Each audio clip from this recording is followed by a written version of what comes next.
अभी तक का कंसेप्ट सभी को बिल्कुल क्लियर होगा। यदि आपने इस सीरीज़ का पार्ट 1 नहीं देखा है तो आप उसे पहले देखेंगे, उसके बाद आप आज का लेक्चर अटेंड करेंगे। और अभी तक हमने आपको ये बताया कि प्रोग्राम के रन होने का स्टार्टिंग पॉइंट मेन फंक्शन कहलाता है, इसलिए हमारे प्रोग्राम में मेन फंक्शन होना कंपलसरी है। गेट ch आउटपुट विंडो को स्टॉप करने का काम करता है, लेकिन गेट ch फंक्शन conio.h नाम की फाइल के अंदर रखा हुआ है, इसलिए हमें यहाँ पर हैज़ इंक्लूड conio.h लिखना होगा। यदि हमने इस कोड को नहीं लिखा तो इस कंडीशन पर यहाँ पर एक एरर मैसेज आकर डिस्प्ले हो जाएगा, function get cs should have a prototype. ठीक है, चलिए हम हेडर फाइल ऐड कर देते हैं।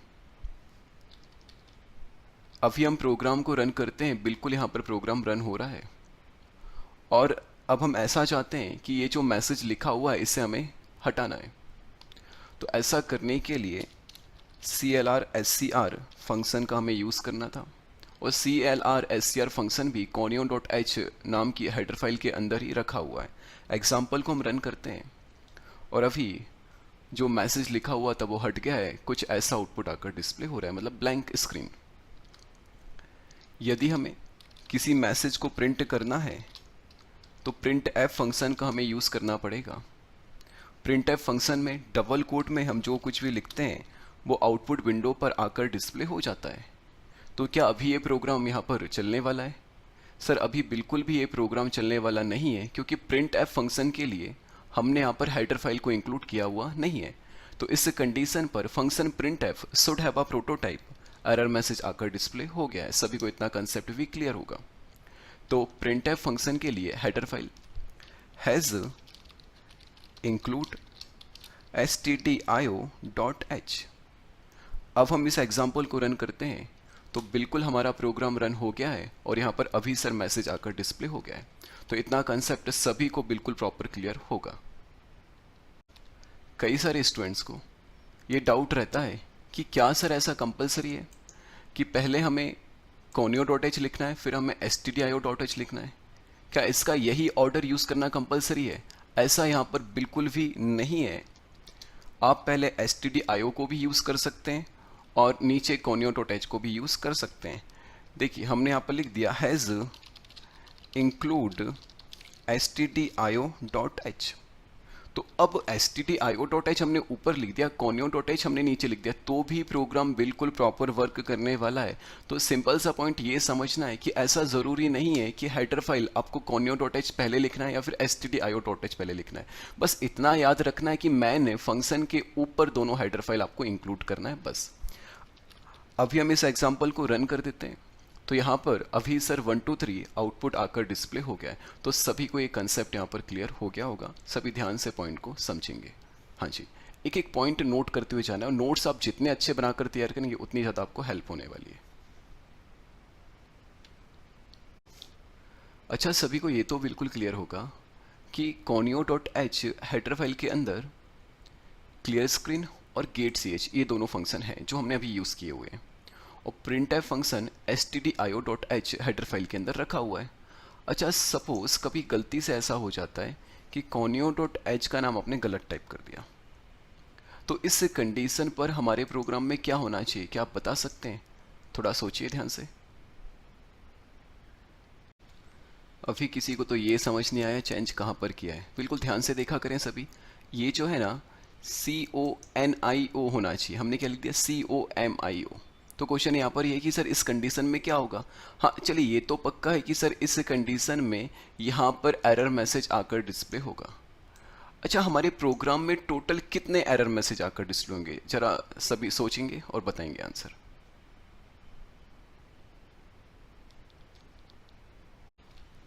तो इसका आंसर ये है कि सर हमारे प्रोग्राम में टोटल 3 एरर मैसेज आकर डिस्प्ले होने वाले हैं।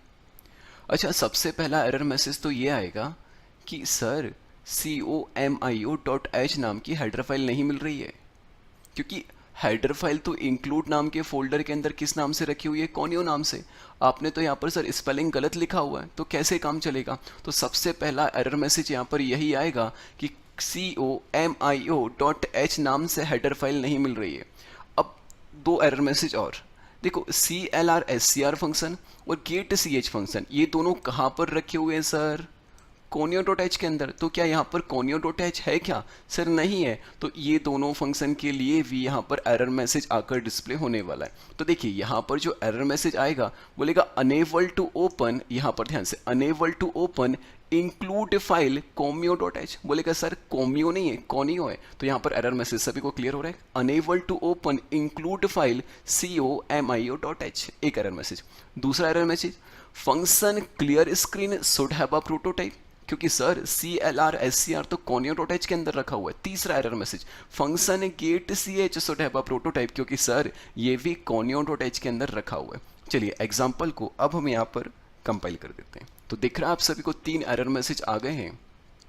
सबसे पहला error message, unable to open include file comio.h, फिर function CLR SCR should have a prototype, फिर function getch should have a prototype. तो सभी ध्यान से एग्जांपल को और एरर मैसेज को नोट करेंगे। हाँ जी, कंसेप्ट बिल्कुल सिंपल है, बस एक एक स्टेप समझते हुए आगे चलना है। सभी ध्यान से नोट करेंगे।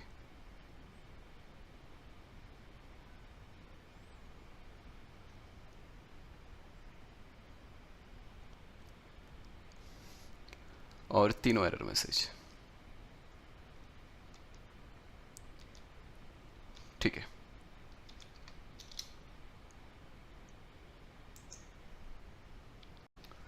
अब प्रोग्राम को करेक्ट कर देते हैं और हमने यहाँ पर conio.h लिख दिया। तो ठीक है सर, इस कंडीशन पर बिल्कुल प्रोग्राम रन होने वाला है और आउटपुट अभी सर 1 2 3 आकर डिस्प्ले हो गया। अच्छा, आप सभी को ये तो पता है ना कि conio.h और stdio.h sir header file include नाम के फोल्डर के अंदर रखी हुई है। तो चलिए अब हम चलते हैं इंक्लूड नाम के फोल्डर के अंदर और सी ड्राइव पर चलते हैं। इसके अंदर टर्बो C3, इसके अंदर इंक्लूड, और यहाँ पर conio.h ये रखा हुआ है। अच्छा, conio.h का नाम चेंज करके हमने यहाँ पर रख दिया ABHI, कुछ ऐसा, करेक्ट है। अब फिर से हम चलते हैं अपने प्रोग्राम के पास।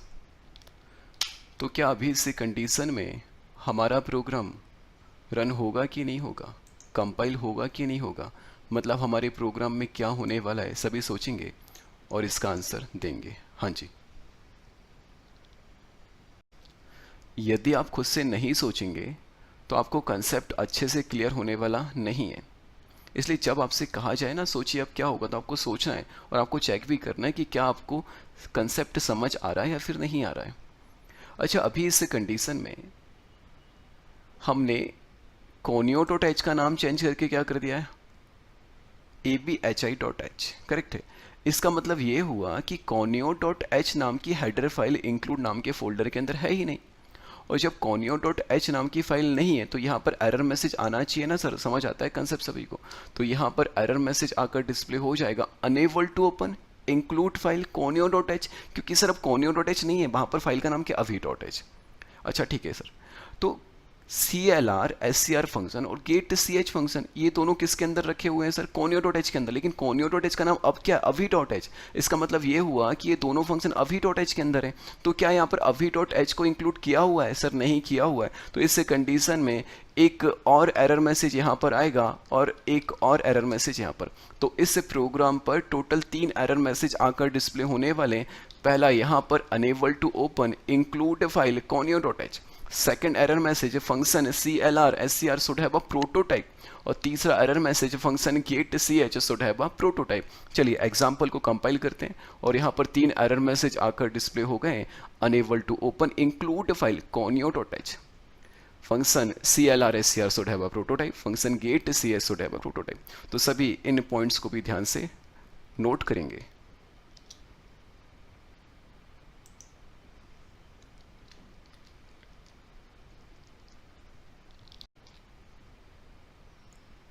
अच्छा, यदि हमने यहाँ पर लिख दिया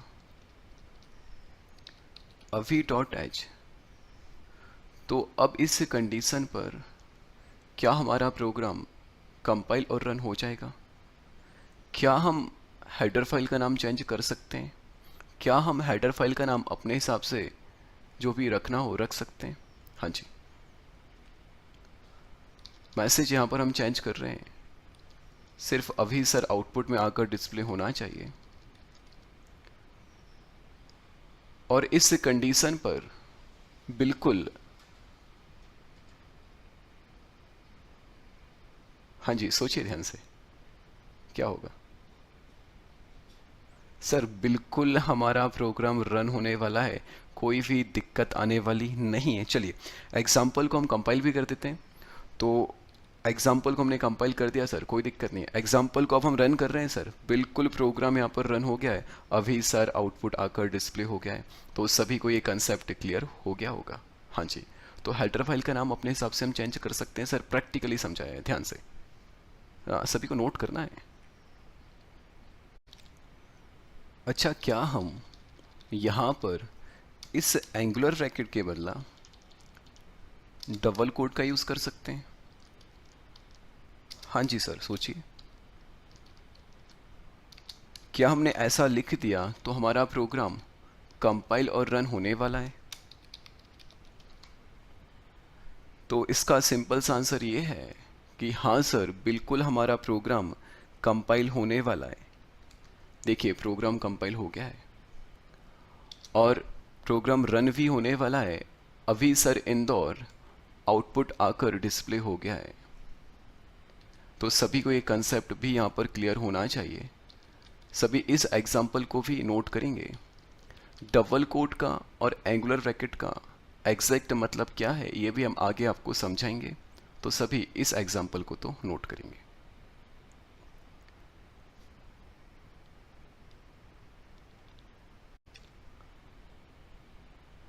अब हेडर फाइल का नाम फिर से करेक्ट कर देते हैं और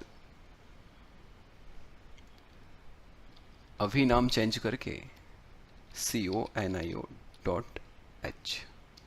करेक्ट। अपने प्रोग्राम के पास चलते हैं और क्या अभी ये प्रोग्राम चलने वाला है? सर बिल्कुल भी चलने वाला नहीं है, क्योंकि अभी डॉट एच नाम से हेडर फाइल तो नहीं है, इसलिए unable to open include file अभी डॉट एच एरर मैसेज आकर डिस्प्ले होगा। CLR SCR और गेट CH दोनों conio.h के अंदर रखे हुए हैं, इसलिए इनके लिए भी 2 एरर मैसेज और, तो यहाँ पर टोटल 3 एरर मैसेज आकर डिस्प्ले होने वाले हैं। एग्जाम्पल को हमने कंपाइल कर दिया, 3 एरर मैसेज आकर डिस्प्ले हो गए।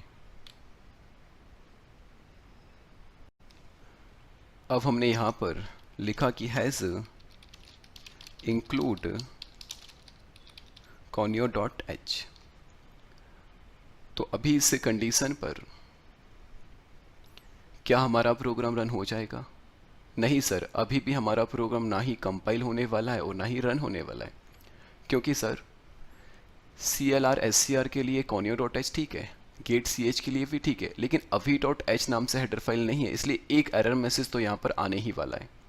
तो एग्जाम्पल को जैसे हमने कंपाइल कर दिया तो unable to open include file अभी .h एरर मैसेज यहाँ पर आकर डिस्प्ले हो गया है। तो सभी को इतना कंसेप्ट यहाँ पर क्लियर हो गया होगा। और अब इस कोड को हमने यहाँ से हटा दिया है और सर इस कंडीशन पर अभी हमारा प्रोग्राम बिल्कुल रन होने वाला है और यहाँ पर अभी सर इंदौर मैसेज आकर डिस्प्ले हो गया है। ठीक है,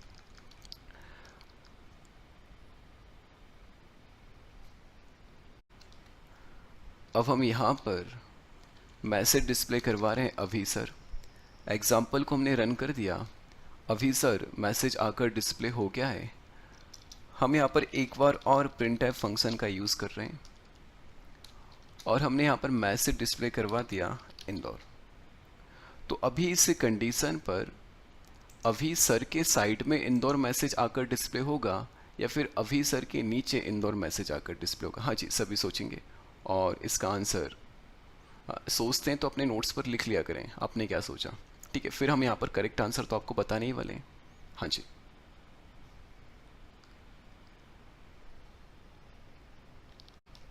और इसका आंसर ये है कि इंदौर मैसेज अभी सर के साइड में ही आकर डिस्प्ले होने वाला है, नीचे आकर डिस्प्ले नहीं होगा।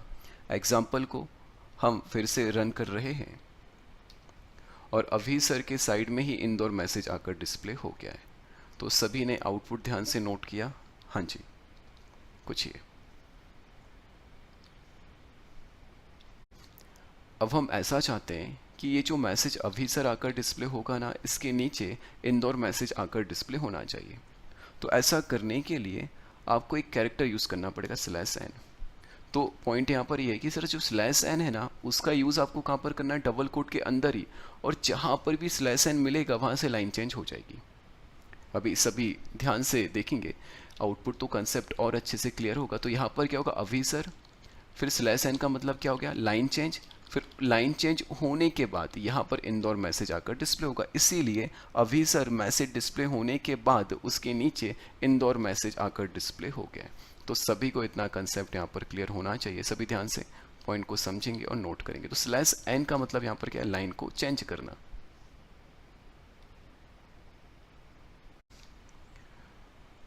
एग्जाम्पल को हम फिर से रन करते हैं और कंसेप्ट सभी ध्यान से समझेंगे कि देखिए यहाँ पर जो कर्सर दिख रहा है आपको, इंदौर के बाद ब्लिंक होता हुआ, ई के जस्ट बाद ब्लिंक होता हुआ, करेक्ट है सर।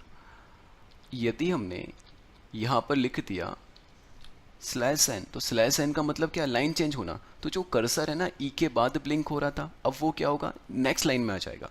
एग्जाम्पल को हमने फिर से रन कर दिया, दिख रहा है आपको कर्सर नेक्स्ट लाइन में आ गया। सभी को आई थिंक कंसेप्ट यहाँ पर क्लियर हो गया होगा। यदि हमने /n नहीं लगाया तो उस कंडीशन पर कर्सर उसी लाइन पर है, ई के जस्ट बाद, और /n का मतलब लाइन चेंज होना, इसलिए कर्सर जो है वो नेक्स्ट लाइन में आ जा रहा है। तो इस टाइप से यहाँ पर कंसेप्ट है, तो सभी को यहाँ पर क्लियर हो गया होगा। अच्छा, यदि हमने यहाँ से /n हटा दिया और यहाँ से भी /n हटा दिया, तो इस कंडीशन पर अभी सर मैसेज आकर डिस्प्ले होगा और उस मैसेज के जस्ट साइड में इंदौर मैसेज आकर डिस्प्ले हो जाएगा। तो सभी को इतना कंसेप्ट तो क्लियर है। अब पॉइंट यहाँ पर ऐसा है कि क्या सर हम स्टार्टिंग में /n का यूज़ कर सकते हैं? यदि हमने ऐसा प्रोग्राम बनाकर तैयार करा तो इस कंडीशन पर क्या आउटपुट आकर डिस्प्ले होगा? सोचिए। हालांकि बिल्कुल सिंपल कंसेप्ट है। देखिए, सबसे पहले यहाँ पर अभी सर मैसेज आकर डिस्प्ले हो जाएगा। अभी सर मैसेज डिस्प्ले होने के बाद /n, तो /n का मतलब क्या बताया हमने, लाइन चेंज होना, तो लाइन चेंज हो जाएगी, और लाइन चेंज होने के बाद इंदौर मैसेज आकर डिस्प्ले होगा। तो बिल्कुल इस एग्जाम्पल पर लाइन चेंज होने वाली है। एग्जाम्पल को हम रन कर देते हैं। देखिए, लाइन चेंज हो गई है, इसलिए इंदौर मैसेज नीचे आकर डिस्प्ले हुआ है। तो /n का यूज़ है ना, ऐसा ज़रूरी नहीं है कि आपको लास्ट में ही करना है, आप स्टार्टिंग में भी कर सकते हैं। इस पॉइंट को सभी ध्यान से समझेंगे। अच्छा, यदि हमने यहाँ पर स्लैश लगा दिया तो इस कंडीशन पर हमारे इस एग्जाम्पल का आउटपुट क्या आकर डिस्प्ले होगा? आप सभी को कमेंट पर लिखकर बताना है। बिल्कुल सिंपल एग्जाम्पल है। और किसी को भी कुछ भी डाउट आता है ना, सर ये कंसेप्ट समझ नहीं आया, तो आप बिल्कुल पूछ सकते हैं कमेंट पर, ठीक है। हालांकि ऐसा होगा नहीं कि आपको समझ नहीं आएगा, फिर भी लगता है कि कुछ समझ नहीं आ रहा है तो बिल्कुल आप कमेंट कर पूछ सकते हैं।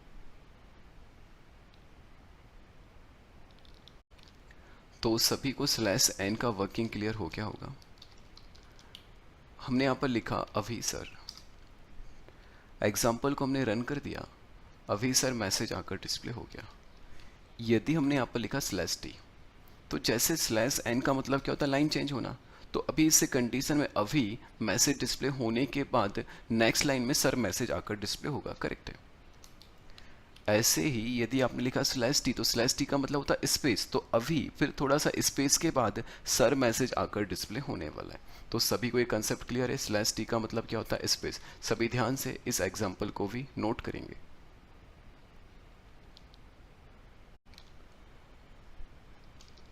अब हमने यहाँ पर मैसेज डिस्प्ले करवा दिया, राम /n, और फिर मैसेज डिस्प्ले करवा दिया हमने सीता। तो अभी इस कंडीशन पर राम, फिर लाइन चेंज होगा, फिर सीता, और फिर लाइन चेंज, तो ऐसा आउटपुट आकर डिस्प्ले हो गया, करेक्ट। यदि हमने यहाँ पर लिख दिया गेट सी एच, तो हमारे इस एग्जाम्पल का आउटपुट क्या आकर डिस्प्ले होगा, क्या कोई बता सकता है सर? हाँ जी, सभी एग्जाम्पल को नोट तो करेंगे।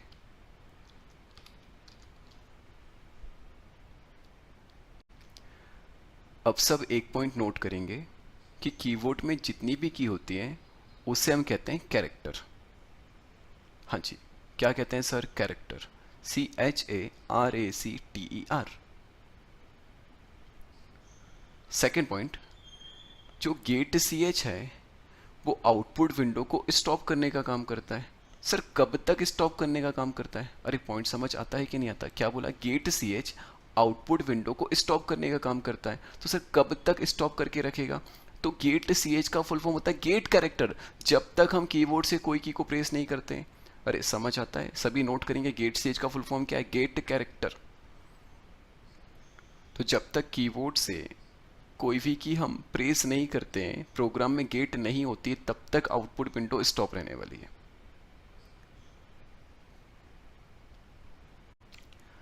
कुछ स्टूडेंट को ऐसा लग रहा होगा कि सर आपने गेट CH फंक्शन दो बार यूज़ कर लिया है, तो इस एग्जांपल पर तो एरर मैसेज आकर डिस्प्ले होना चाहिए, क्योंकि हमने तो ऐसा पढ़ा है कि गेट CH सबसे लास्ट में ही यूज़ करते हैं।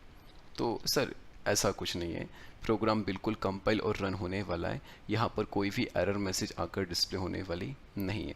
आप चाहें तो एक बार और गेट CH यहाँ पर लिख सकते हैं, तो भी यहाँ पर कोई प्रॉब्लम नहीं है। देखिए प्रिंट एफ जो है वो भी फंक्शन है, गेट CH है वो भी फंक्शन है, तो आप प्रिंट एफ फंक्शन को कितने बार भी यूज़ कर सकते हैं और गेट CH को नहीं कर सकते हैं, ऐसा तो कोई रूल नहीं है। तो प्रिंट एफ भी फंक्शन है, उसे भी हम कितने भी बार यूज़ कर सकते हैं। गेट CH भी फंक्शन है, उसे भी हम कितने भी बार यूज़ कर सकते हैं। हाँ जी, तो सभी को इतना पॉइंट यहाँ पर क्लियर है? ठीक है, तो अभी इस कंडीशन में प्रोग्राम की वर्किंग कुछ ऐसी होगी कि सबसे पहले राम मैसेज आकर डिस्प्ले हो जाएगा। राम मैसेज डिस्प्ले होने के बाद कितना लिखा है? Gate CH। गेट CH का मतलब क्या होता है? Get character. सर कितने बार गेट CH लिखा हुआ है? 2 बार, तो 2 कैरेक्टर गेट होंगे कीबोर्ड से, उसके बाद ही प्रोग्राम का फ्लो आगे चलने वाला है और फिर सीता मैसेज आकर डिस्प्ले होने वाला है। तो सिंपल सी बात है, पहले तो सिर्फ राम मैसेज ही आपको आउटपुट विंडो में दिखने वाला है। एग्जाम्पल को हम रन कर देते हैं और सिर्फ राम दिख रहा है। अब हम यहाँ से 2 कैरेक्टर प्रेस करेंगे, उसके बाद आपको सीता आकर डिस्प्ले होकर दिखाई देगा। तो हमने यहाँ पर 2 कैरेक्टर प्रेस किए, फिर यहाँ पर सीता मैसेज आकर डिस्प्ले हो गया है। तो इस टाइप से एग्जाम्पल की वर्किंग है, सभी ध्यान से कंसेप्ट को समझेंगे। सभी को एग्जाम्पल नोट भी करना है और इसकी वर्किंग भी।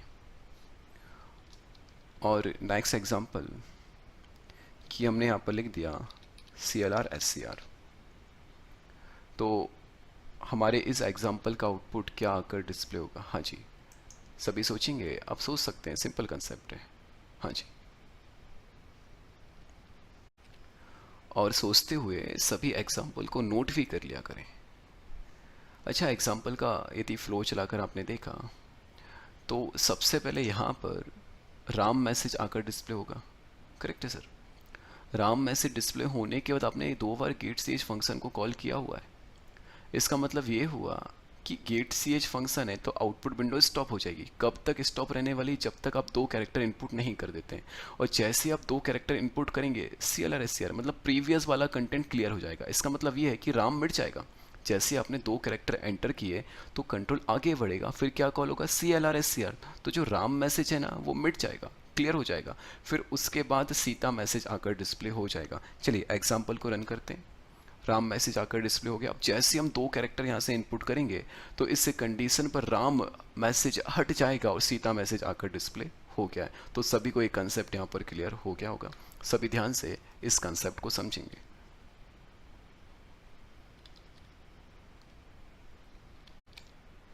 अच्छा, यदि हमने यहाँ पर एक बार गेट CH फंक्शन को कॉल किया है, इसका मतलब ये है कि आपको एक ही कैरेक्टर इनपुट करना पड़ेगा। तो इस टाइप से यहाँ पर कंसेप्ट है जो कि सभी को क्लियर हो गया होगा। हाँ जी, आप सभी प्रोग्राम बनाकर प्रैक्टिकल कर कर देखें तो आपको कंसेप्ट और अच्छे से क्लियर होने वाला है। तो सभी थोड़ा प्रैक्टिस करेंगे और खुद से थोड़ा चेंज कर कर नए नए प्रोग्राम बनाकर देखेंगे और फिर आउटपुट को समझेंगे कि ऐसा क्यों आया। क्योंकि बिना मेहनत किए तो कोई एक्सपर्ट बन नहीं सकता। अब हमने कुछ ऐसा किया कि यहाँ से इस कोड को हटा दिया और यहाँ पर लिखा हमने कि जय श्री राम। एग्जाम्पल को हमने रन कर दिया तो इस कंडीशन पर जय श्री राम मैसेज आकर डिस्प्ले हो गया है। अच्छा, यदि हमने यहाँ पर स्लैश लगा दिया तो क्या कोई बता सकता है इस कंडीशन पर आउटपुट क्या आकर डिस्प्ले होगा? हाँ जी, चलिए एग्जाम्पल का आउटपुट तो हम ही बता देते हैं क्या आकर डिस्प्ले हो रहा है, पर आप खुद सोचेंगे कि ऐसा क्यों आया, और इस एग्जाम्पल को हम डिस्कस करने वाले नेक्स्ट लेक्चर पर। इस एग्जाम्पल का आउटपुट आने वाला है AMISHREE। एग्जाम्पल को हमने रन कर दिया और यहाँ पर आउटपुट AMISHREE आकर डिस्प्ले हो गया है। तो सभी ऐसा सोचेंगे कि ऐसा आउटपुट क्यों आकर डिस्प्ले हुआ है। फिर इस एग्जाम्पल को हम नेक्स्ट वीडियो में बिल्कुल डिस्कस करने वाले हैं।